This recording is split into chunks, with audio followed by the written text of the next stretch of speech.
మళ్ళీ పరమశివుడి గురించి తపస్సు మొదలుపెట్టాడు. చాలా కాలం ఘోరమైన తపస్సు చేశాడు. చేస్తే శంకరుడు ప్రత్యక్షమయ్యాడు. శంకరుడు తన చేతితో ముట్టుకున్నాడు, యథారూపాన్ని పొందాడు. ఏం కావాలని అడిగాడు.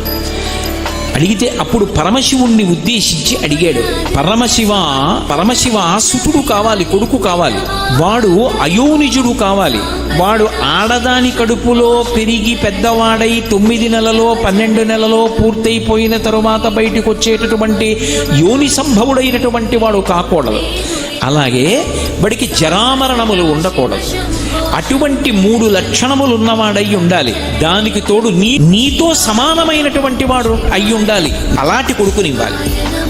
అలాంటి కొడుకుని నాకు కటాక్షించు. ఆయన ఒక్క చిరునవ్వు నవ్వన్నాడు, సుతుడు కావాలి, వాడు నీ కొడుకు అయ్యి ఉండాలి, అయోనిజుడయ్యి ఉండాలి, జరామరణములు లేనివాడయ్యి ఉండాలి, నాతో సమానుడయ్యి ఉండాలి.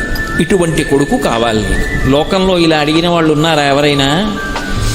భక్తికి ఎంత పరవశించిపోతాడు పరమశివుడు అన్నదానికి పరాకాష్ఠ నందీశ్వర వృత్తాంతం. తథాస్తు.